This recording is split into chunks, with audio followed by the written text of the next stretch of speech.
Hey everybody, this is Ted Check, and I am here with Dean the Drum Machine Roberts of Leatherwolf. Dean, how you doing today? I'm good. Hello, everyone out there. Nice to be chatting about the wolf again. Yeah. So, yeah, I've been thinking about the band, and you, at least in my mind, your band has several distinctions in the history of metal.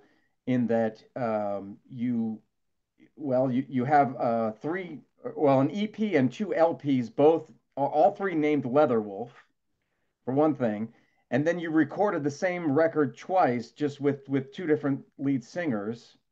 And plus, you have the Triple Axe Attack. You were probably the first band. I would say you're probably the first band to ever have three lead guitar players um, in it. So a lot of distinctions there. A lot of kind of you guys are pioneers in a sense. Although maybe not everybody knows about you, but I think the serious metalheads do.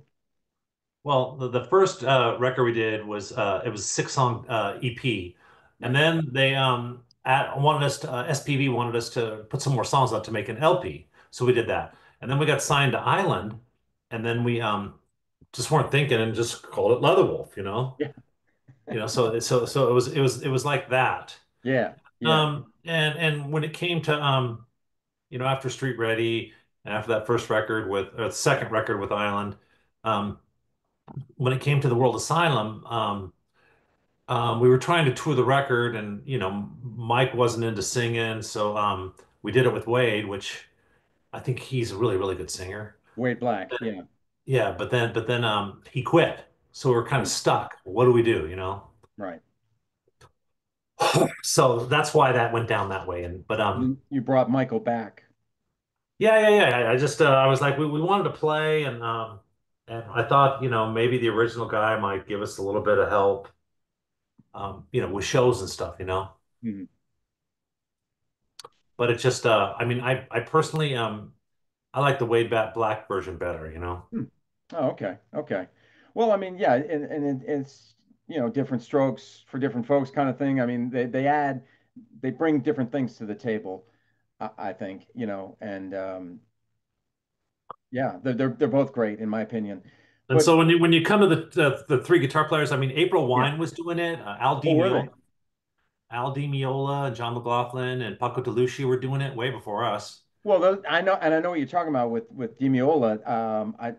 I've heard that live record. I mean, they weren't necessarily a band per se, right? They were three individuals, virtuosos who came together to do some acoustic work together. Is that right?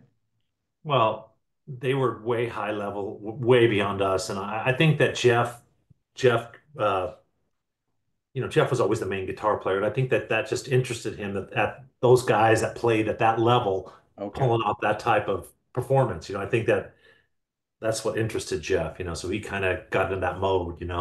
So And did then he? we picked up another guitar player, and I think it all came from that, from Mhm. something about that, because we couldn't find a singer, so we just started just playing music and just doing stuff, a little more intricate stuff. Yeah. So what was that? Was Al Di Meola one of his influences? I think so. I'm not so sure. We never really talked about that stuff, but yeah, Oh.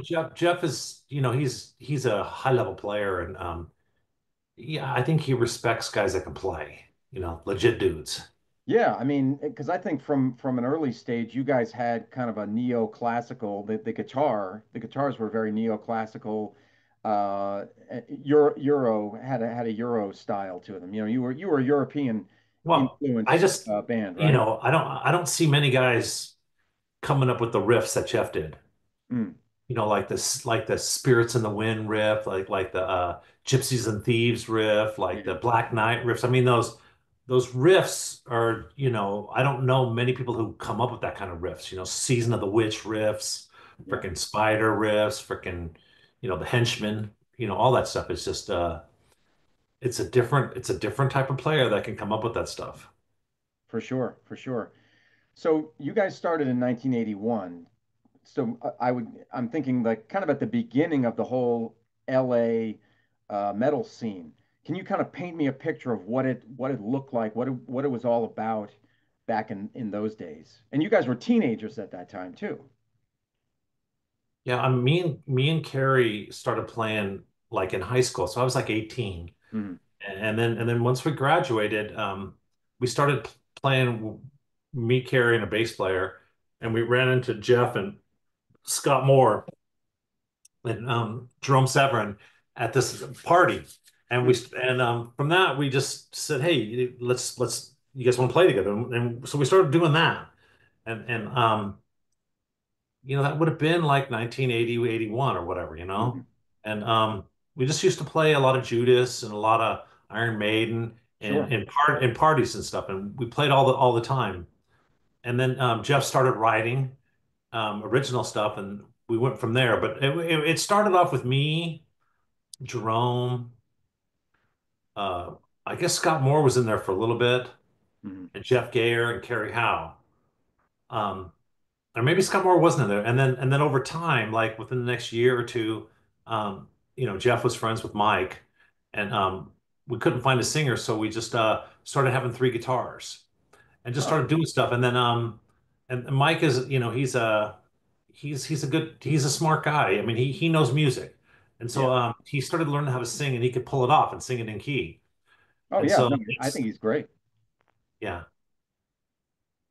Yeah, yeah, yeah. But uh you know, hey, everyone's got their own little thing on everything, you know. Mike No, Mike has his own little take on how he sings and how he plays, you know. sure. And that's, I mean, when you have a band and you've got five guys and everybody's got their own influences and everybody's got their own ideas, it sometimes it can, I would guess, it can be kind of difficult to get along and to kind of all focus on a certain direction. Is that fair to say? We never really thought about it that way. We just someone would come up with a riff and we would in a partial arrangement and we just start playing it. And it was usually Jeff. Hmm. And his riffs and his arrangements were a little bit more detailed Hmm. compared to Carrie and to Mike. They were more simplistic, you know? And so that's where that whole thing came from, our first record and our first record with Island. It I don't think we ever planned on being like anyone. We just liked certain type of musics, and we would get a riff and just sit down, and it always Mike and Carrie and Jeff would just sit down and do stuff. And I don't know, back in the day, I didn't know who came up with the riff, who started the whole thing. But Yeah. then I learned over time it was mainly Jeff doing all that stuff, Ah, okay. and at least the stuff that I liked. And so you get those riffs, and you got to go sit. You got to go sit and figure out what you're going to do with them. How am I going to write the drum part to this freaking riff? Like Rise or Fall or like a Season of the Witch. Yeah.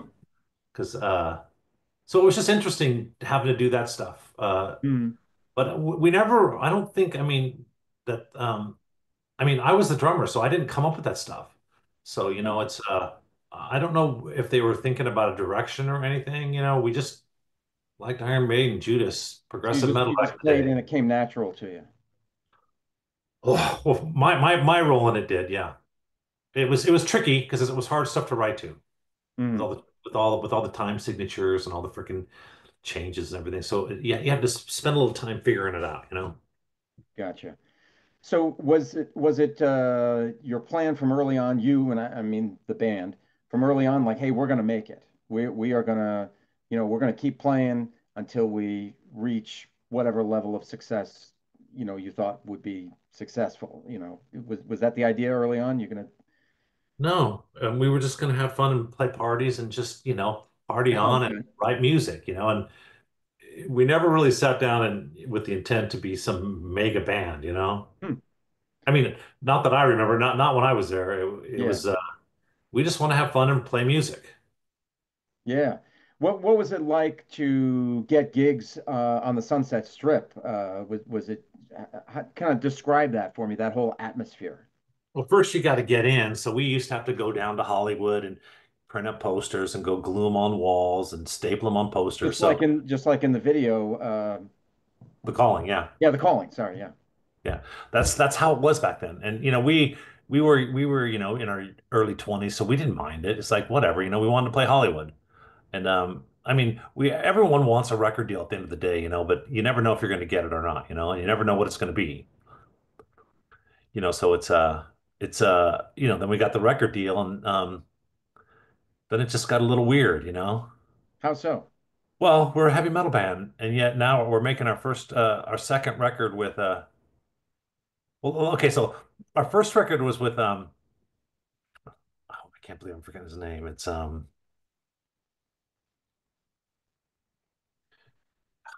his You're talking name? about the producer. Yeah, Okay, yeah, Randy Burns. okay. Okay, now Randy Burns, do you know who he is? No, no, I haven't heard of him. He did all the thrash metal bands like um Megadeth Oh, back okay. like Exodus.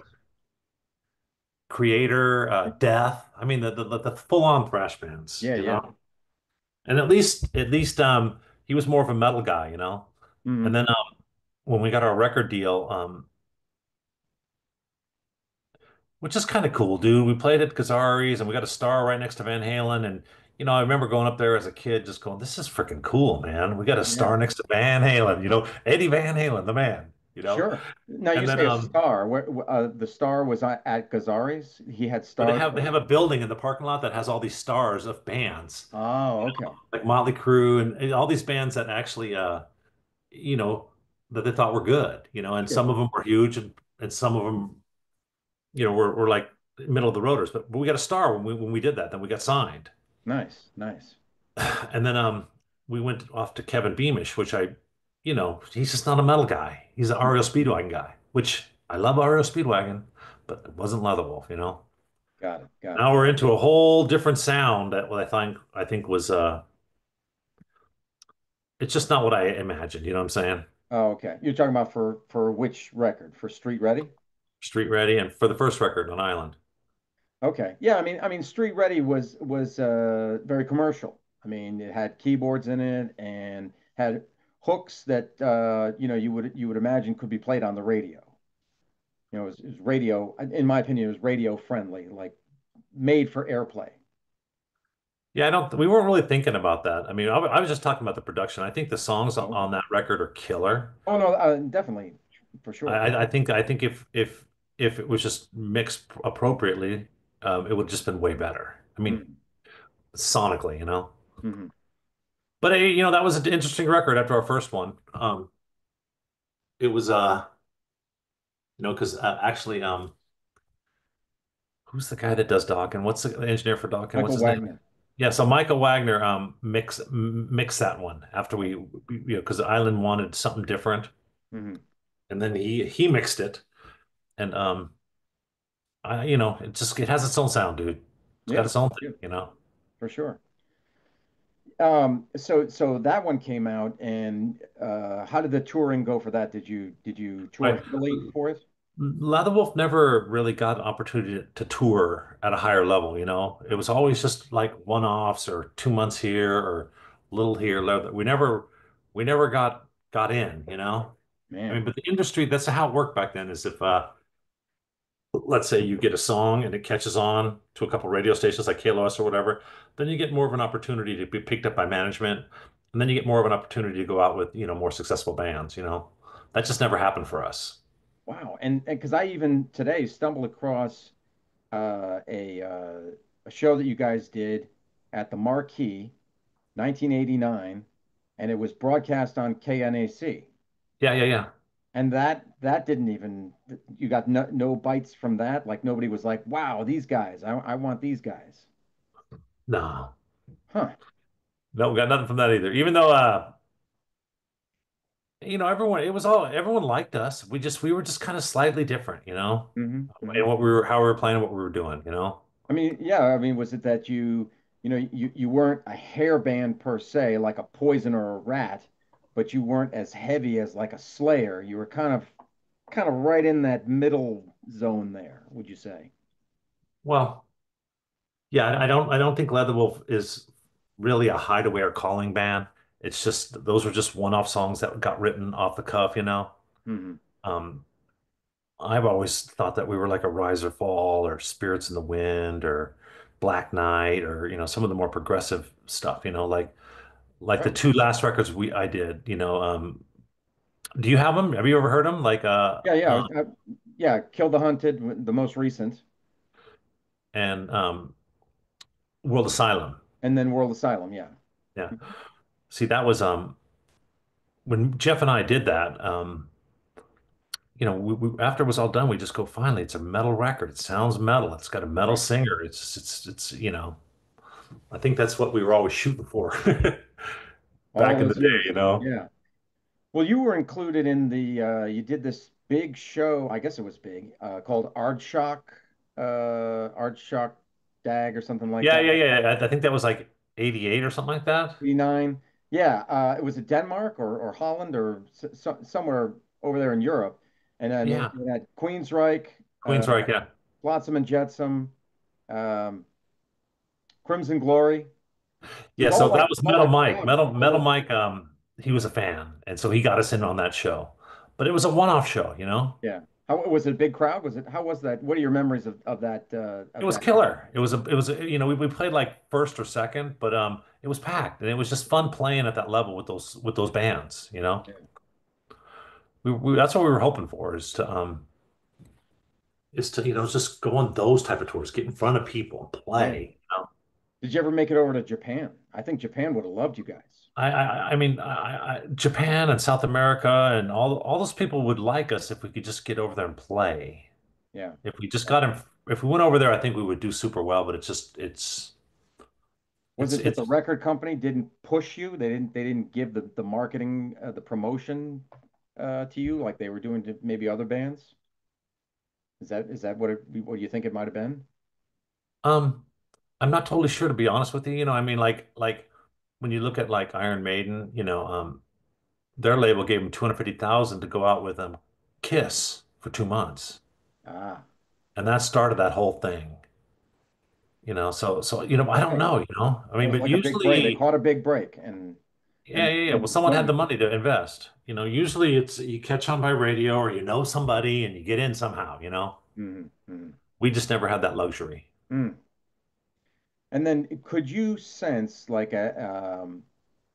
in maybe in the early 90s that kind of things were turning, that grunge was coming up and becoming more popular, and that hard rock, heavy metal was kind of the interest in that from I guess in terms of the record companies and overall popularity was kind of waning. Could you see that on the horizon? Well, like in 1989, me and Paul didn't play in Leatherwolf anymore. So that happened around Oh, 89. 92. That's right. Okay. Yeah. Yeah. It's 89 for And you. you really as a musician, I don't think you really think about that stuff. You play what you play. You Yeah. play what you like. You don't think about the business side. I mean, overall, okay, so this trend seems to be happening. So do I want to change my style of playing so I can fit in, or do I just stick to what I like? And Well, I so think a it's, lot of it's bands did change. They cut their hair. They altered the style. They kind of tried to make their style more like alternative grunge-ish. Like they tried. well Some that, bands that's tried what to mix happened it. with the main guys from Leatherwolf is they changed to their name and then they went a different direction, but it just didn't pan out. Yeah. Yeah. So even to this day, as I'm playing shows and stuff, people still love the old Leatherwolf shit, the heavier stuff. Hmm, hmm. Trips me out. I mean, I'll ask people, "Hey, what's your favorite record?" And they go, "Well, we like Kill the Hunted, but Street Ready's freaking killer." Yeah. Yeah.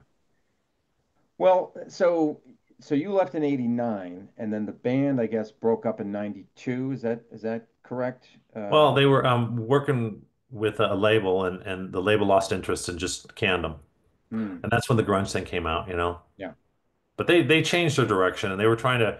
I don't know if they would like that music or if they were just trying to you know, get in to make money. Because it's so funny, dude. Like we play with Poison, we play with Warrant, and all of a sudden they're platinum acts. It's like it's a little trippy.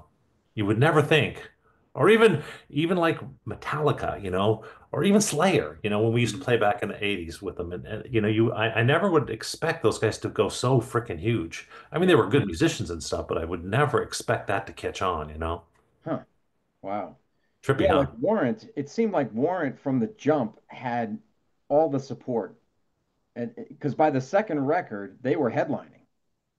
Well, they had a couple hit songs right out the gate, and Yeah. plus they were on a good label that Mm. knows how to market that stuff. Yeah. Yeah. Leatherwolf wasn't that band. Yeah. Man. I mean, because you guys had a great sound, you had a great look, but you had videos that were on MTV and VH1. Um, yeah. But so you was when you left the band, was that when you decided like I gotta get like another career going here? Is that when you started your business? Yeah, but see, we showed up and the guy Jeff and Kerry Mike said, "Hey, you guys are out.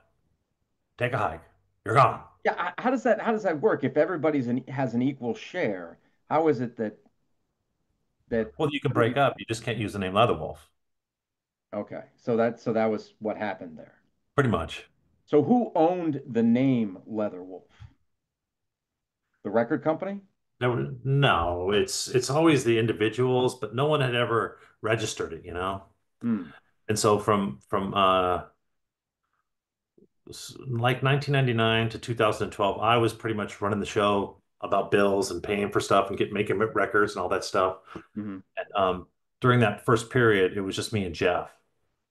And so when you start financially funding a name for a band, you have the rights if it's been Ah, abandoned. okay. Because that's right. You know, Because so from 92 to 99, there was this period of from inactivity. 89 to 99, it wasn't used. Okay, No one was allowed to use it legally. got it, got it.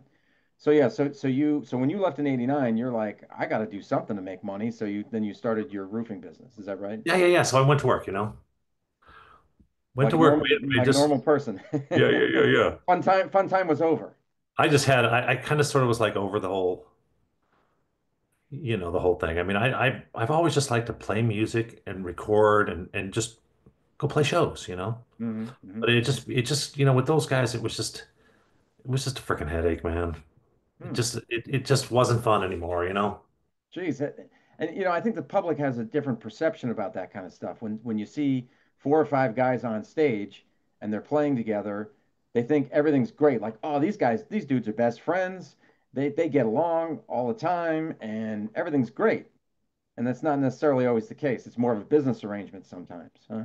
Oh, when we were younger, we were friends, and there wasn't that part of the business in it.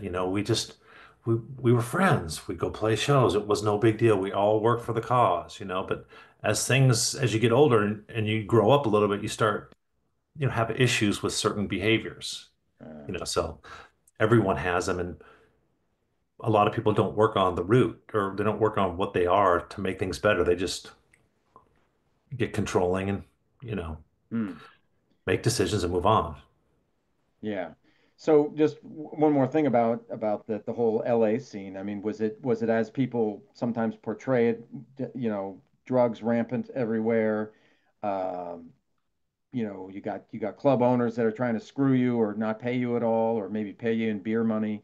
Um, No, everything was at least I mean, there's always drugs and the sex thing but it's not like way out of control. mm, And when we got to a certain level with Jennifer Perry, she took care of all that stuff. So, it wasn't a big issue. So everything was handled. It was all, we'll come and play. This is how much you pay us, and this is what you give us. And we're Jennifer in, Perry was your manager?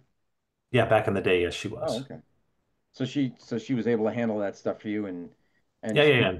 She moved on to Ozzy, ah, after us. okay. But Sharon she was Osbourne. good. She was good to you guys, though. She Yeah, took she good was care she of was you. cool. I mean, she really helped us out. It was all good. Oh, great. That's fantastic. Um, so how did the band then get back together in 1999? How did that all come about? Um, Carrie Howe called me, and Jennifer Perry was having a birthday, and he said, "Hey, let's go get the guys together and go play at the Troubadour for her birthday." Yeah. So we went and did that, and then And that felt good. That was everybody got along. oh, it's music. You're not talking about the history. You're not talking about what went down. You're just kind of it's like 10 years later, so it's like I don't care anymore. But then eventually it comes back. Hmm. So after we played that show and Jeff and I wanted to do something and write, but everyone said they did, but no one showed up to do anything, which Hmm. is the history of Leatherwolf. When it comes down to it, Jeff is the main songwriter for Leatherwolf. Right. So this time around it was just me and him, so I get to sit with him and see how the whole process works. So we sat around probably for like 4 years, working out that World Asylum record, trying Hmm. to figure out who's going to play bass, who's going to play guitar, who's going to sing, because none of the guys were showing up. Wow. And then after we finished the record, um, everyone was a little bit surprised on how good it was, Hmm. and I go, well, it was only good because Carrie and Mike weren't there. Oh, jeez. That's Yeah. it took it kind of sort of to me it kind of was like, well, maybe that's why it sounds like a metal record, not a fluff record. Hmm. But no, nothing personal. I mean, everyone has their own little creative part of it. But see, Sure. when me and Jeff sit in a room and do stuff, it's much more metal. It's more progressive. It's more. Right. I mean, I look at World Asylum as like I guess what people call like a new metal. It's a new metal record. It doesn't harken back to the 80s. It kind of tries to push things forward a bit. Well, see, for me, it's more similar to the first record, just at a better level of performance and writing. Hmm. Oh, okay. So that's how I looked at it. Because I mean, when you're writing a record, you're not thinking about all that stuff until like for me, when I went to Denmark to mix, and then I was driving, flying back, and I listened to it, and then I could just tell the difference, Hmm. that without the other guys. So it sounds like there are differences there that possibly could never be bridged again because like for the fans that were like, oh man, we'd like to see the original Leather Wolf back together. Yeah, it just would be a different vibe. Mike's more of a blues guy, Kerry's more of a punk guy. So it's a different vibe live, but Hmm. that's the vibe we had back in the 80s when we were actually good. Hmm. You know, we that's just part of it. Mike, you has had that blues vibe. Kerry had the punky vibe. Jeff had the metal vibe, and I was more of a progressive, player. So Yeah. it's not it's just music is the individuals, and when they show up to play, that's what it is. You can't reproduce it. It's the guy has his own thing he's going to deliver. Whether you like it or not. Hmm. Hmm. Um, so this new record, or relatively new, it came out in 2022. Yeah. Kill the Hunted. How did that all come about? Because you're the elder statesman, and you've got all these young guys now. Okay. So this record basically, um, it started off. I got an offer from Nuclear Blast to make a record. I talked to Mike, and Mike, Mike was always wanting to play blues, not play metal. So I was like, I don't know what I'm going to do with this man, because I don't want to freaking make a blues record. And so I told him about it, because I was trying to figure out what I want to do about it. Hmm. And if I was going to do it again, then it was going to be with, Carrie and Jeff and Paul. And I wasn't really so sold on Mike because, me and Mike just look at things differently. And then when it came down to it, I talked to Jeff. Mikey wanted to use different guitar players and to play on this record, two younger kids. Yeah. And So so you I didn't want called, Carrie or Jeff. he wanted to write a record with two kids in they're like 26, 25. Okay. And they're good guitar players, but to me, it's not Leatherwolf anymore. It's not. It turns into a Mikey record, in my opinion. Mhm. And then when Mike told me he didn't want to write with me, I was like, well, that's just not going to fly. And so basically, I called Jeff and I said, hey, dude, you want to write a record? This is what I'm going to do. Either you're in or out. You want to do it? You didn't fine. If you don't want to do it, giddy up, Because whatever. it's essentially your band now. No, I just own the name, man. It's your Right. music is always going to be five guys playing. It's never going to be mine. It's going to be ours. Okay. People get stuck in this thing where, I'm in charge. When I'm not, I'm just a dude that plays drums in a band. And whether you like it or not, it's always going to be everyone that makes the team good, not one dude, you Mm, know? got it. So that was my thing. So, but I figured, since I did own the name, it would be best to have it close to the original guys to do it. Sure. That was my theory. Yeah. But then when we were started doing this, Kerry didn't do much. He ran into some legal problems with the FTC.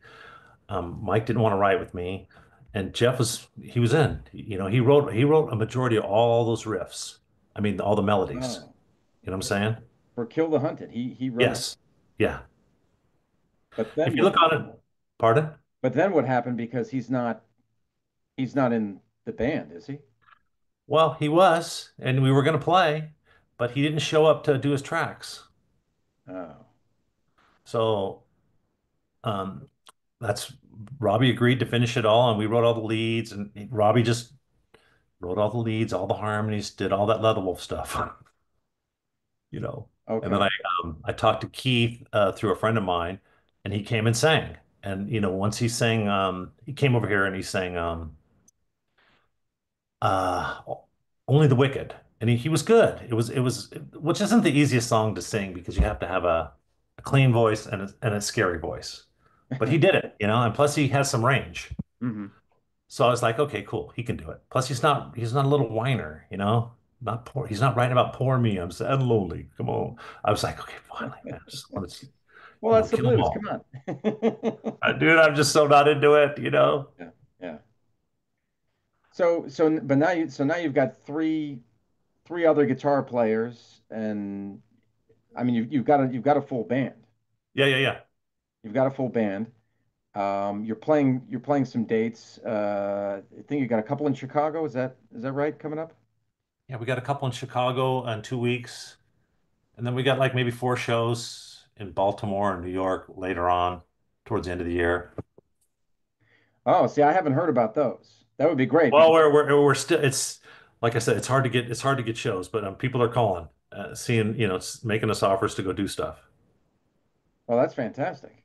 Yeah, yeah, yeah. So it's kind of it's a hobby for you, would you say? It's like a part-time gig, kind of. It's a passion project. Not really, dude. These songs aren't easy to play. So you can't really a hobby because most guys can't even play this kind of music. They can't play those guitar parts. Sure. So Well, I luckily mean, for and the me, only reason I say that is because you have a full-time job with your roofing company. So then you've got this. Like, yeah, yeah, yeah, yeah, yeah. how do you find time for both? I just this stuff is just weekend warrior stuff, so it's not so hard on all of us. All of us got day jobs. We're all working for a living, paying the man. Right. And that's the thing that's changed, I think, because, back in the 80s, when bands wanted to make it, that's all they were doing. They were just playing gigs and recording and stuff like that. They didn't have other jobs, right? Because they thought We they were always going to had make it. jobs. I mean, I even from 16, I was a roofer. So Oh, really? I Okay. had to, yeah, I had to pay rent and all that stuff. And sometimes I could live with my parents and sometimes I couldn't. But back then, in our teens, some of the guys got to stay with their mom, so it gives you a little more freedom with Yeah. with the family when you can actually not have to worry about that nut.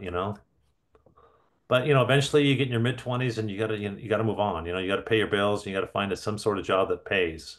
Hmm. I mean, even the guys back then, they had other jobs. It wasn't always just music. Hmm. That's interesting. It's kind of not the way that it's always portrayed, because you hear about the bands, they're five dudes living in a little apartment, and then the chicks, if the chicks, in order for them to get access, they got to bring a arms full of groceries. Like oh, we were starving, man. We were just starving and just playing and da, da, da, like you hear stories like that. If you've ever watched The Decline of Western Civilization Part Two, Yeah. that Well, documentary. I'm sure. I mean, that might everyone has their story. It wasn't that way for us. Gotcha, gotcha. You know. We had jobs, we paid for stuff, and with Jennifer Perry and her boyfriend at the time, they paid for an apartment, which really helped us in LA, move to LA and get stuff done, Wow, get the draw to where we could actually get some label attention. But at they that time, we weren't like anybody else. We were, kind of sort of a progressive metal band. right, right. Oh yeah, absolutely. And there's just a difference, I think, between that and thrash. Hmm. Hmm. Right, yeah, you were more technical than pretty much everybody out there, I guess. I mean, I guess I would say a contemporary would be like a Crimson Glory, that kind of a band. That's another prog band that was a heavy metal band, but they were progressive and they had Yeah.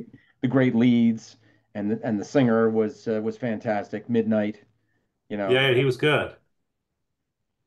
But he was Yeah. he was a casualty. I mean, he apparently, I guess, drank himself to death. Um, Yeah, I don't know. I never got to meet those guys. Even though you're on that bill with them, Oh, the Art Shock, at what? at Art Shock. Yeah, yeah, that was the very, very beginning. It was our first time over in Europe playing Yeah, stuff. So, I'm still getting familiar with who's who, you know what I'm saying? gotcha, gotcha. I Wow. mean, I knew Queensryche, Yeah. but I didn't know everybody else. Uh-huh. Wow. So, all right. So well, do you foresee recording again? Because we're almost at the end of 2024, so that Kill the Hunted is 2 years old. You know. Well, we're gonna re-release the first record, and we're gonna re-release some songs that we recorded. We redid some songs off the first record and second record. We recorded them with a different singer, and we Yeah. got a couple different originals that we're going to release. And we're talking about the logistics about doing a new record because Okay. we're just trying to get out and play, Yeah. you Yeah. know. And it's just like it's not so easy to get gigs and go play, you Right. know. So It do would you? just be a lot more fulfilling if we go play shows and there's 500, 1,000 people there that just love the music. And every once in a while we'll play a show and there'll be like 500 people and they'll be singing the new record. It's like, whoa, what a trip. Yeah. Wow. That's cool. Yeah. I mean, do you have somebody? Do you have like a manager that's like trying to hunt down gigs for you and stuff like that? We have a booking agent, but it's just hard, dude. Everyone rejected us for shows because we're freaking from the 80s. I'm old. How old are you? I'm 54, Yeah, I'm 62, buddy. And 62. Okay. Well, yeah. the other guys are like one guy's like 40, 49, and the other guys are like in they're like 25 to 30. Yeah. Yeah. The young pups. Singer's young, those guys are young. Yeah. But it's just, who knows? It's not so easy to pop up the name Leather Wolf and get a show somewhere. Yeah. No, I see what you're saying. I mean, guys like me, guys that are in their 50s, they hear that name and they're like, I'm going to that show. Yeah. You know. Yeah, there are those dedicated people that really respect it. And that's like when we go out and play, those people show up and they're just kind of blown away that we can still do it. And that's it's one of the reasons I still do it because there's still some people I can just tell are touched by what we did and Yeah. how we play it. And to me, that's what it's all about. So if you can go out and meet those people and actually play at that level that the songs are supposed to be, then it's worth it. Hmm. Yeah. I mean, you guys have a social media presence. But yeah, I'm just because I'm into public relations and marketing, and I'm a former newspaper reporter, so I do a lot with social media. Yeah. Yeah, I'm just thinking like if you had somebody that was doing that for you, on because you it sounds like you do that, right? That No, I you're don't do it. I just pay somebody else to do it. Like for these two shows, he's marketing for 2 months just for these shows. okay. So that's why you might see some presence on Facebook or the internet somewhere regarding this stuff. You might Oh, see some okay. notable stuff. It's because he's doing it. Yeah, I don't know how to do it, and it's I don't even you got to pay someone probably to do that, and Right. Well, yeah. I mean, yeah, it's probably not cheap. But you played at the Whiskey not too long ago, right? yeah, yeah, yeah. How did that go? It was pretty good, but one thing I learned I mean, we used to play like 2 nights or two shows, and we would just sell everything out. Whether it was the Troubadour, the Gazaris, the Roxy, or the Whiskey. Yeah. Hollywood's different now. It's not the same as it used to be. There's not really a metal scene anymore, right? Well, it's just not packed with people like it used to be. I noticed on the weekend, it's just not like it used to be. But Hmm. I hadn't been there since like the 80s, Oh, you know? wow. Yeah, yeah, yeah. It must have been crazy for you to get back in, walk through the doors and see it again. It was different, man. It's just time. Things change. Yeah. Is there any footage from that? Because I haven't seen any. I don't know if anybody recorded anything, Yeah, there's some footage online about it. Yeah. Oh, okay. Yeah. Yeah. All I mean, right. I saw a couple clips. It was pretty good. I mean, the performances was pretty good. I Mm-hmm. mean, there's always these little clips you'll run into, like from like Denver. You just go, wow, man, that's actually sounds pretty good. Mm-hmm. Mm-hmm. I don't know where they are, but I do have them. I could send you one. I'll Nice. send you one, dude. I mean, someone Yeah. sent me a clip. Yeah, I'd love it. See, and I'm just thinking like, yeah, if you were able to package some of those things, and push those out there so that promoters can see how you are now, Yeah, and how proficient, how your musical prowess and the crowd reacting to it and stuff like that, maybe that would help garner some interest. you never know, dude. It's something I've always wondered. But you got to know somebody, and you got to get in, and you got to have the song, and just you got to have it doing its job on the internet. So it's a few different things that need to happen, I realized at the No, same time. I got you. I know. I saw Judas Priest a few months back, right? They Yeah, came through Reading, Pennsylvania, and they had an opening band, but then I was thinking, well, shit, Leatherwolf would have been great as the opening band for Priest. yeah, You yeah. could jump on a tour like that, open for Iron Maiden or Judas Priest, somebody like that. Usually those guys, what they do is they got their old school guys. They'll get a young band or somebody that's just coming up or someone Mm, that's got that's not so in the game, so they can get to the younger people and steal their audience. well, yeah, I It's guess a so. it's a business, dude. Or it's a label mate, right? It's another band that's on the same label that No, they're. it's usually management and like Judas can do whatever they want. You know, Mm, um, they don't have to do anything. Touring is totally different. When you're at the level that they're at, you don't have to deal with a label at all. hmm. Nothing to do with those guys. Because most of like Udo wanted us to go out with them, but they want us to pay to play with them. What? Yeah, yeah, yeah. That's how you can play these 10 shows, but you're going to have to pay us $500 a show to play these 10 shows. No, they're supposed to That's how pay it is. you. That's Yeah, how that works. You well, you're supposed to be making money too. no, we would only make money on merch. You still got to pay. And you Oh still got to God, get you got to get the roadies. that's It's a tricky horrible. business. It's a Yeah, it tricky is. business, Damn. especially out here. The other thing I've heard is that touring now, that's you don't make your money off albums, off of releasing music. You make your money off of touring. Whereas back in the day, you would lose money doing the tour, but the tour was to promote the record, and that's Well, how you make your it's money. it's always merch, dude. You're going to sell CDs, you're going to sell LPs, you're going to sell shirts. So you're playing in front of 1,000 people a night. You may make 2,500 a night on merch. Mm, You times that by 10, all right, it's $25,000 right. for one week. You do that for a month, that's 100 grand. So that's where the littler guys can make money. To where the Wow. big guys, they're making, bank off just, freaking 20,000 people that show up to the Ticket show. ticket sales. Yeah. Yeah. But back when I was, a teenager in the 80s, tickets were cheap. I know, dude. Remember that? Like you go to Us Festival for like 25 bucks. Wow, I would have loved to have been there. You Well, went? that's what, yeah, I went. But I'm a little older than you. But yeah, yeah, it Right. was different back then, dude. It So, wasn't so so, you saw Van Halen headline? yeah, they sucked. Well, it's hilarious though because I've listened to it and and David Lee Roth's like look at all the people out here tonight and then He was he all drunk, dude. He was yeah. worthless.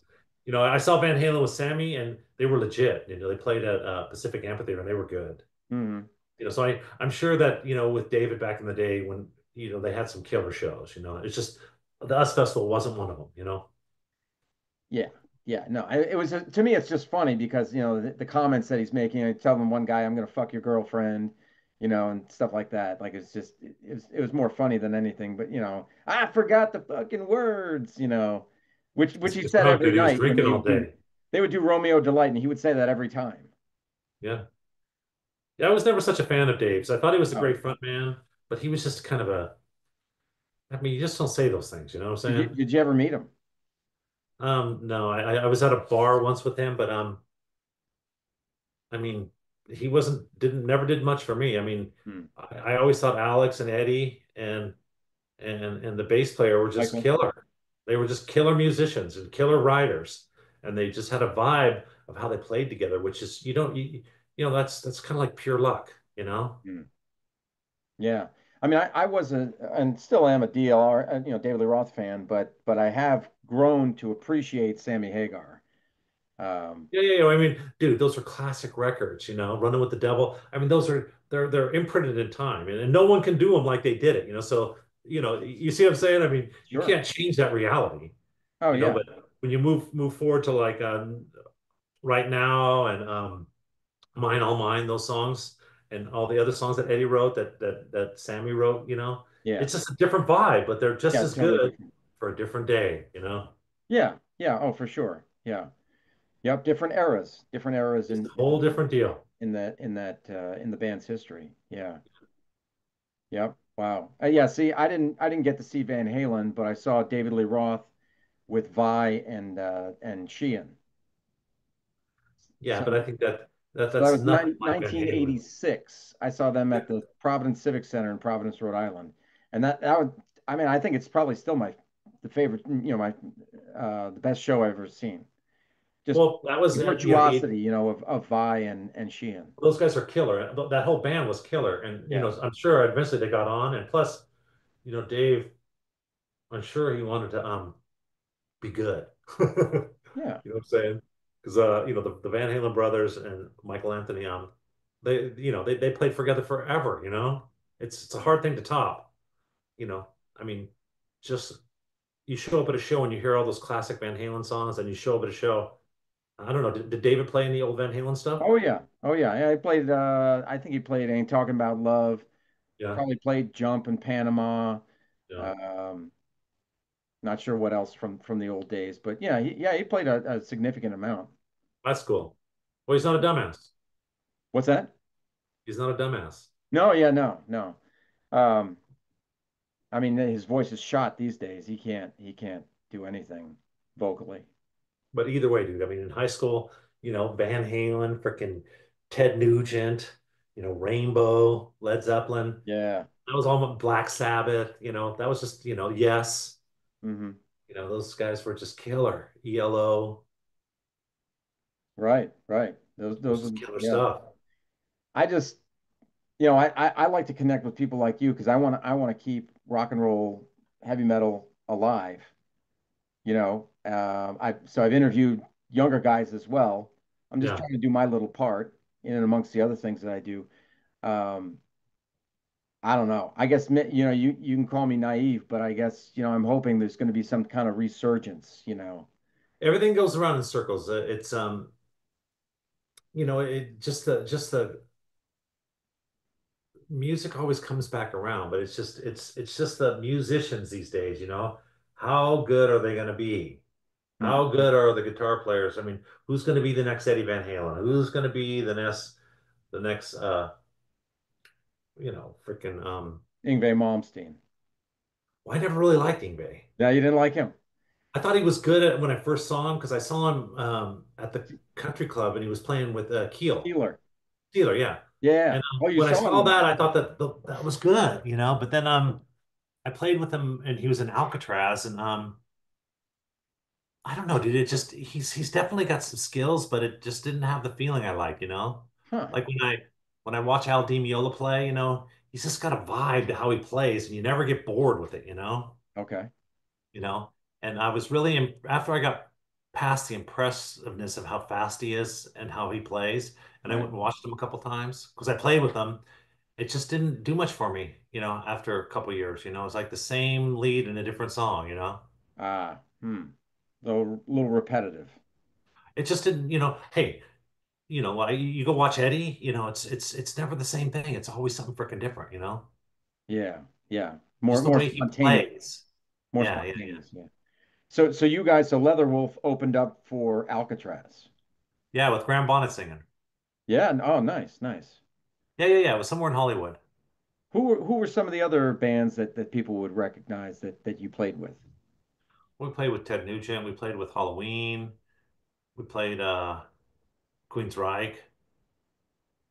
Um, you know, we did some festivals like with Whitesnake and Hmm. Foreigner and Pelletieri. Oh, Um, you know, We're Not Gonna Take It, guys. Twisted Sister. Twisted Sister, yeah. Yeah. You know, so but we never got to go on tour with anyone legit, you know? Ah, man. Wow. Yeah, I mean, because I can remember, like going to the Civic Center, Providence Civic Center, which, holds like 15,000 people, let's say. Yeah, yeah, yeah. And, some of the opening acts were like Tesla, White Lion. Um, Ingve was going to open up for somebody one time, and then he canceled for whatever reason. So there were bands like on that level. I guess they were all getting serious airplay. You Well, see, know, but think about that, Evan. No insult intended, you know. Is Tesla Led Zeppelin? oh Are no, they even close? no. I mean, Is Ingve even close to Van Halen? I like him a lot. I like him a lot. Like Yeah, it. yeah, yeah. I just I I'm talking songs. I I no, no. Ingve can't You write a know, song. how many songs, just like No, Jimi he Hendrix, he how can't many write a song. songs did he write that you His could just best like, record was with Joe Lynn Turner. And then he got rid of Joe Lynn Turner and went right back to kind of the same old stuff. Like Joe really helped him, I think, in that regard, in writing actual songs. well, usually singers only write words. They don't come up with guitar melodies. Usually guitar players come up with their own melodies. And you know, even Well, one of my friends, you know Barry Sparks? yeah. Well, he played on World of Silence. I mean, on that record, Kill the Hunted. That's all Okay. him playing bass. Okay. And he played with Yngwie. Oh, all right. I don't know if Yeah. I knew that. He made two records with them. And so you get a little insight on people's behaviors, you know, when you talk to people. And like Barry, he's got to be one of the best bass players on the planet, you know? Hmm. And you know, you get to learn their little opinions about other people, you know? Mm-hmm. Mm-hmm. Yeah. I mean, I see what you're saying, though. I mean, I just like Eddie Van Halen, obviously, yeah, a rock god. And then the way I look at Yngwie is like he kind of took it. He was like the next big guitar player. Like Eddie Yeah. had all the guys that were kind of, copying him or whatever. And then Yngwie came along and he fused metal with classical music. So it's like the next big thing. And then he had all of his copycats that followed him.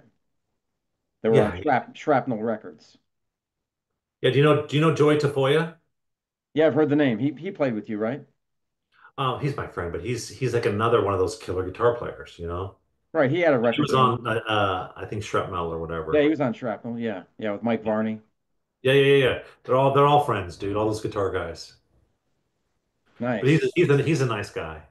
I mean, I would probably think my favorite guitar players would probably be Paco de Lucia and Al Di Meola. Those would probably be my favorite Those guys. two guys.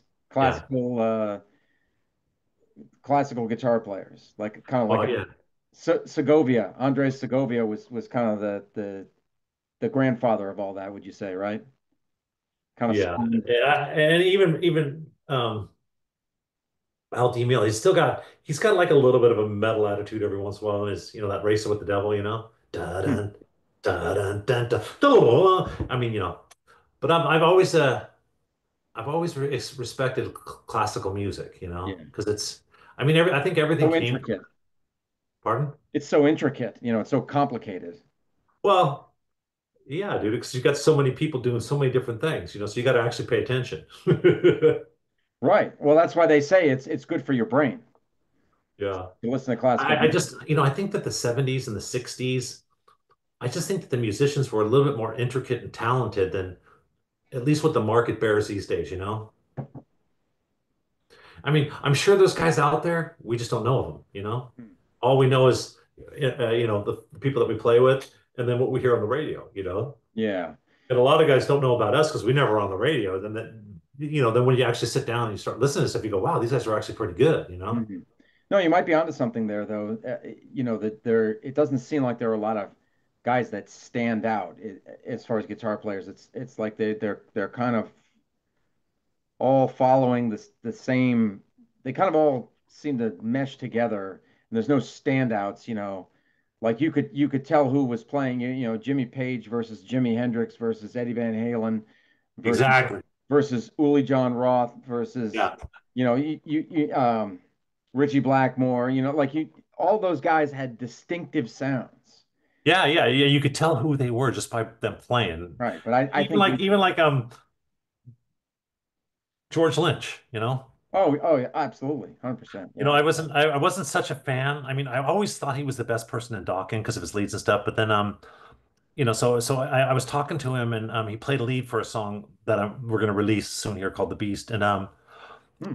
so I started paying attention to how he plays and I realized that he's got his own technique and he's got his own little thing that you can tell is his, but I just didn't notice that before.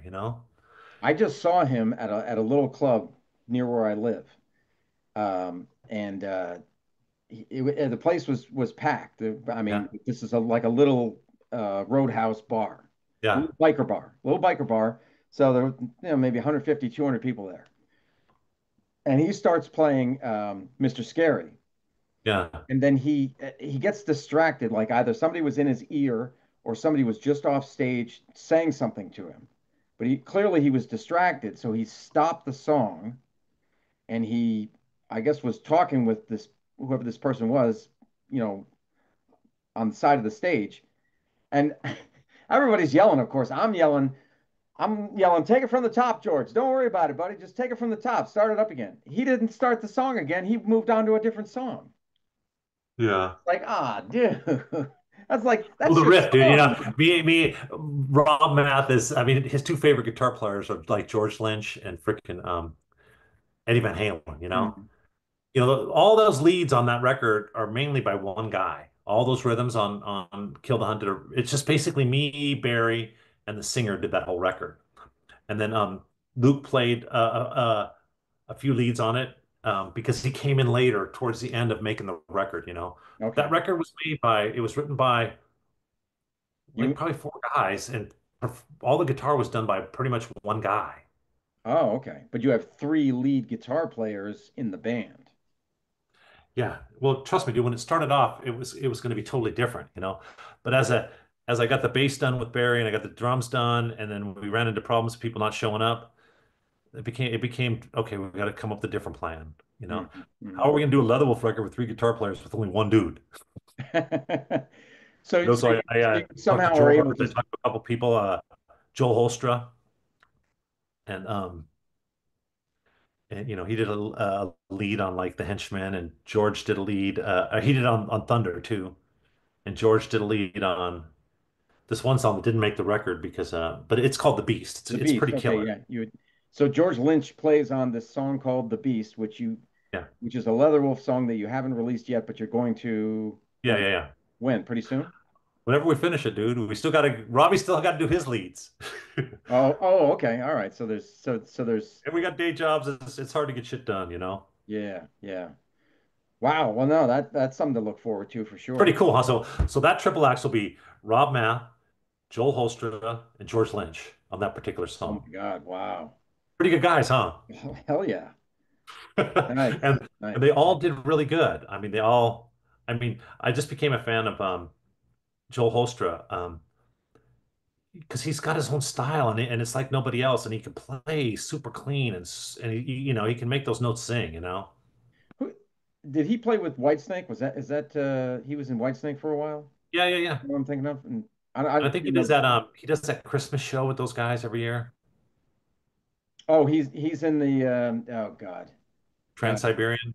Trans-Siberian Orchestra. Okay. Yeah, yeah, yeah. Which has its roots in Sabotage. Yeah. Yeah, That's what the Sabotage. guys Yeah, from that guy did that whole deal. Wow. And we played with those guys years ago. Sabotage? Sabotage. Yeah. Oh wow. A good band, huh? Well, the guy, it's just kind of weird. The guy's really big and really overweight. And The lead singer, yeah, John Oliva. John Oliver. Yeah, yeah, yeah. So it's just kind of sad that I mean, but he can sing. He's a real musician, dude. He can play. And Chris, the guitar player. That's another virtuoso right there. Yeah, yeah, yeah. It's so sad. I mean, he was with his wife, I guess, and they got hit by a drunk driver or something. Dude, it's just, all this freaking Yeah. sad. Wow. But yeah, no, that's great that you've got it sounds like you've got material that you're going to release in Well, one. that's the thing is, I never at the end of the day, when I got asked to make a record and the original singer of Leatherwolf wanted to do it with different guys, and then I just said, take a hike, and I went back to the original guys, and no one would show up to That's finish it. crazy. I can't imagine that, man. I never thought that I'd be here, and I would have got to work with George Lynch a little bit and Joel Holstra and Rob Math. Rob has been here for we played together since like 2011, and he's just like one of the greatest guitar players on the planet, and no one even knows about him. You Hmm. know, he should be rich and famous. See, you gotta push that then. You gotta promote him. Like this dude is in Leatherwolf. Can you imagine that? Well, to Like me, it's the music gotta should do shout it that from the by rooftops. itself. The You know what I'm music saying? should do that by itself. Ah, you got It's just like with Jeff. Jeff, no one writes like Jeff Gayer. And you go look around the planet, you're not going to find those riffs or those type of players anywhere. Mhm. He's got something special about what he does, and he got no credit, he got no clout. Mhm. So it's What kind does of he a do it's these kind of a days? sad state of affairs, man. What does Jeff do these days? I'm not totally sure. Okay. We just don't He we lost touch. don't see eye to eye, so we just don't talk anymore. I'm just Got it. I've moved on. Got it. Got it. Yeah. I mean, people change and you know, you come together for a while in life and then you split off and yeah, that happens. Yeah. Yeah, yeah, Wow. yeah. But I mean, it sounds though like you've got something here that is has some legs to it. It sounds like you've got some good players that are dedicated to you and you've got some material that you're working on. So that's all Yeah, good stuff. me and Robbie are probably going to decide by the end of this year if we're going to write another record. And Well, I hope we're the answer is just yes. gonna, well, we're gonna try, dude. I mean, what else you got to do, Got to go to work. Yeah. Is he in other bands too? Is Robin in other bands or does He he plays has in Player and he plays in Bjorn England. He's a bass player. He plays in a band with him occasionally. But he's a full-on Leatherwolf guy. He just loves showing up at a show, turning it to 12, and just blowing your brains out with freaking loud, fast leads. hmm He just goes, hmm dude, where else are you going to do this? Yeah, yeah, right. He goes, I mean, what am I going to do? Where I can't do this without, going to jail, getting a ticket. He's a great guy. And Nice. so is Luke. Luke's another younger guy that can play. hmm hmm So you got great musicians with you, Yeah, yeah, yeah. We and got great songs. We just gotta great songs. get out and play. Right. So you need somebody shouting it from the rooftops. So it's like the old if the tree falls in the forest and no one's around to see it or hear Yeah, it, yeah, it's yeah, like it yeah. didn't even happen, right? So you That's got why we're doing these shows. We're just trying to get out there and see what happens. And we're trying to get to Europe and to Spain and to Japan if we could, because I know we would do good over there, you know? Oh, you I mean, definitely would. Yeah, your yeah. sound is very, would be your sound would be a hit over in Europe and definitely in Japan. They just that's the kind of sound they're looking for, I feel. Oh, yeah, yeah, yeah. They always have been. The Japanese always have been into that the kind of the technical, like yeah, just like a Racer X probably would have been huge over there in Japan as well. They love Paul Gilbert over there. Well, yeah. Did you guys ever play with them? Hang on a second. I hit the wrong screen.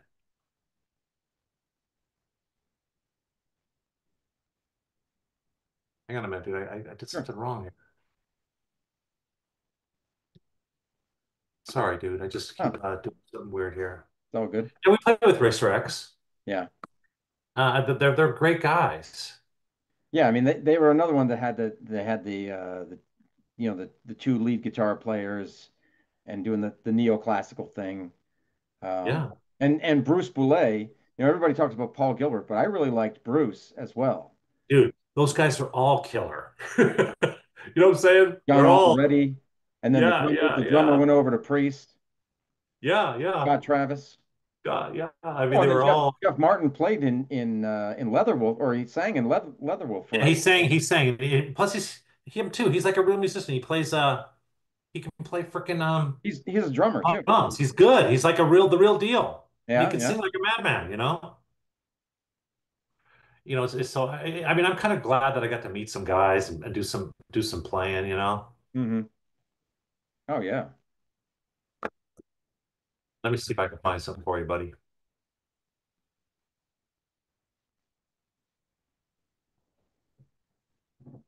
You're trying to find like a photo or something.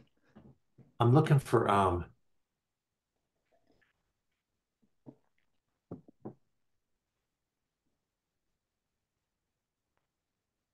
I was just gonna send you some music, dude, Oh yeah, no, please do. because I got some stuff with that's not released that has George playing and that has Joel playing Oh my and God. like how much Love the Wolf do you know? I mean, I've listened to pretty much everything that you have, um, to one degree or another. What's do you have like a song you like? I mean, some of the stuff it's the stuff that you said you don't really like, like the way I Like which feel, song? or That's a killer song, dude. It's got a killer lead. yeah, yeah. What else? I mean, everything off of that Street Ready. Street Ready to me, Yeah, Street Ready is one of those records where it's like a seminal record. Like everything is good on it. Every song is good. There's no filler in that on that record. You know, let's every see every, here. every song is good. Let me see what songs are on there. I forget, dude. Would It's you? kind of weird. So the one you re-recorded was it wasn't Hideaway is great too. I love Hideaway. Um, and let me ask you something while you're looking that up. Whose Yeah. idea was it to blow random shit up on on the Hideaway video? It was the guy that was making the video. Oh, okay, makes sense. But then towards the end, somebody's got their guitar and they're like bang, and they hit something. Who was that? Um, That was one of your I think that guys. was Mike. You think it was Mike? Yeah. He like hits Yeah. hits an amp or something, and it Yeah. blows So up. like Spirits in the Red Wind. Yep, great one. Um, I redid it and I recorded With it. I George and recorded Joel, it. with George and Huh? Joel, or with Rob. No, this is with Rob. This is with um this was with Rob Mount. And Hmm. I redid Thunder, but did you Yeah, ever see Thunder. that I've video? I've seen that. Yes, I have. Yeah, so I redid that one, I re-recorded it. And I redid Black Knight. But the instrumental. It's an instrumental song. Yeah, yeah, yeah. and the Beast one is an instrumental, but it's just a So little, it's way more Reno. it's You what? know, it's way more ballistic. Oh my God. Oh my God. Can't wait to hear it. I don't know where it is, dude. I gotta go. What do you have it on Let's see like an what I got there. MP4? You have it on an audio file? Well, so I have it. A Beast.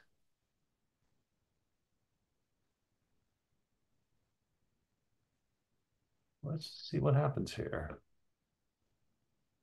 Let's see what I got here. Where'd it go? Might have to go somewhere else to get it for you. Yeah, that's fine. We can do it at another, you can do it at another time. That's fine. Yeah. I'll just send you a couple things, dude, because I got some stuff like gypsies and spirits that are re-recorded, and they're killer. They're just way more. So you should do a whole record of just that stuff. Well, I did. That's what I'm going to do.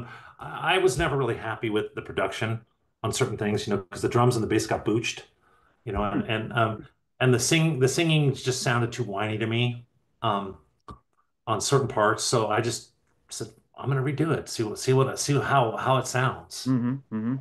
And, hang on a second here. Let me just.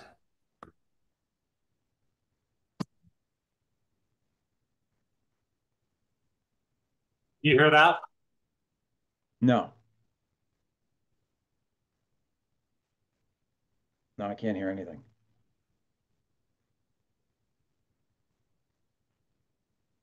Okay. Well, I'll send you one, dude. This one is from like 3 years ago. I mean, I did this a long time ago. What do you want? You want to send it by email or text it or Say what? how are you going to send it to me? Um, Probably email or text. Okay. Yeah, then that's I have fine. your email. I Uh, gotta have your I sent you something by email. I sent you the invite for this email. Yeah. meeting. So So you I'll send it probably to do you. I'll that. send you. But look at when I send this to you, don't tell anybody, okay? I mean, if you're a Leatherwolf fan, I mean, you'll like it just because it's just something that's to me sounds a little bit more how it should have originally sounded, Right. But you That's you like the thing with Street Ready, dude. When I got out of the Bahamas on Street Ready, I just was so I was so annoyed. There was no drums, there was no bass, it was all guitars and vocals. It sounded way too freaking pretty for me. I was like, man, what are you guys yeah. doing? But then you got the fans that they don't get it. They don't get it. They hear the album and then Right. it's cool. So that's what It that's sounds all they great. know. That's what they know. That's what Yeah. they recognize. So so it's a weird deal, dude. Yeah. So you Like it's a balancing act, but like I how did you feel the first time you heard like Spirits in the Wind? I go, well, I never heard it until, a year later after I played it 1,000 times and figured it all out. uh, Then I heard the recording to where everyone else goes and buys the record, then they plug it in, then they get to hear it. They don't got mhm, any noise from the history. So that's always an interesting topic that I never really thought about it until recently. mhm, mhm. Wow. Yeah, no, so you want me to keep a lid on all that stuff that you send me? Yeah. Okay. No, yeah, no problem there. No problem. But yeah, no, I really hope that you release it someday. I think that'd be great No, it will be, dude. I mean, for the fans. I'm trying to do two things by the end of the year and then decide on the next record. Because Mhm. there's still two other new songs that haven't been released. Right. Um, so I'm just trying to figure out, our main goal is to go play shows, see if people like Leatherwolf, see if people, want to hear the songs. Yeah.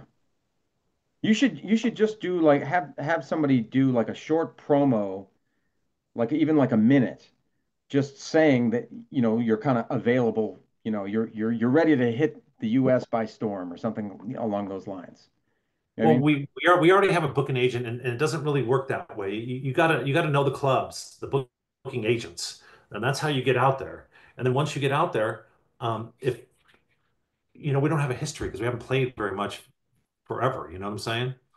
So, but Hmm. once you get a history of drawing 5 to 1,000 people at clubs, then everyone starts going, okay, we want you to come play. Hmm. All That's right. how it works. because we got a lot of clubs in this area that are We really played, is this Pennsylvania? yeah, yeah, yeah. Yeah, we played in Pennsylvania. Where'd you play? Do you remember? What It towns? was a, it was a, I forget, but it was a nice little club on a hill. Hmm. And, but only like 80 or 90 people showed up, but Uh, no one promoted it, you know? yeah, that's the problem. Again, if Yeah, nobody yeah, knows yeah, yeah. about it, yeah. Club on a hill. Hmm. That could be anywhere. Big state. Yeah, but that was, dude, that was like 12 years ago. Oh, okay. Okay. Yeah, I think Wow. so. So you said you got two things that you want to do before the end of the year, and that's what to We're going to finish. release the first record, 40-year anniversary, and then we're going to release another record with some old classic songs and two new songs on it, Okay. of songs that I just wanted to re-record, to get them sounding a little bit more metal. Right. Nice. And then after that, um, we're going to figure out what we're going to do about a new record. But I actually I would like to go play. Yeah. I mean, I'd like to play the East Coast, dude. I'd like to go out You there and play should. again. It'll be awesome. Play four freaking shows. That's what we're supposed to do. But Good. Baltimore, then New Jersey, and then two other places. Oh, okay. Okay, so Baltimore. I'm trying to think. Well, there used to be a place called Hammerjacks, but I think they Yeah, closed. it's gone. Yeah, yeah. We played there. You played at Hammerjacks? Wow. Yep. He sent me it there. He didn't. But I'll find out what it is. When I go to my phone and I'll text it to you the name of the club. So it's already booked, that show. No, we have to get Oh, it. We have to get we have to get three or four shows in order booked, and then we'll be doing them with Riot. And once it gets to that point, then I get the dates and the confirmation. you're Then I playing book with them. Riot. Yeah. Oh, in Chicago. Yes, in Chicago, but we're doing other shows with them too. Oh, wow. Yeah, that's pretty cool. Yeah, I'm a fan of those guys as well. Yeah, yeah, yeah. So we played with them in Denver and with Seattle. Now we're going to play with them in Chicago, and then we got some offers to play some shows with them and some solo shows. Just Leatherwolf. So we're just figuring it all out. So we can Yeah. play. Well, Dean, I wish only the best for you. Right on, buddy. Yeah. Yeah, I'm gonna unless there's anything else that you wanted to add, anything else that you wanted Oh, do you like these shirts? Oh, hell yeah. What size you wear? Extra large. Well, send me your address. I'll send you one, dude. Oh, thank you. Thank you. So it comes like that in the muscle shirt. No, it comes as a regular shirt. Oh, you cut it like that. No, I wear tank tops, dude. I live in California. I play water polo. I'm a tank top guy. So I just had like a dozen of each printed for me, and I Oh, I just got you. regular shirts for everyone else because most people don't like tank tops. I do. All right, I got you. All right, yeah, no, I'll send you my address for sure. I know. Yeah. Well, thanks so much, Dean. I really appreciate your time and everything like that. And yeah, I know we had some kind of dead air in here, so maybe I'll try to edit some of that out and then get this uploaded. Yeah, I try to be nice, dude. So if I said something rude to anyone, feel free to edit it out. Nah, you were good. You were good. I think people understand that people are human and that differences arise, in Yeah, groups and bands, and that happens. Shit happens. yeah, yeah, yeah. No, it's all part of the journey. Yeah. Yeah, but yeah, send me that stuff, that the unreleased stuff. I'd be very interested to hear that for sure. Okay, right on. All right, man. I'll talk to you Okay, later. Ted. Well, Yeah. thanks a lot, buddy. You Thanks, guys have a Dean. good you have a good one, and I'll email you that stuff as soon as I can. Sounds great. Sounds great. All right. Ciao. Take care, man.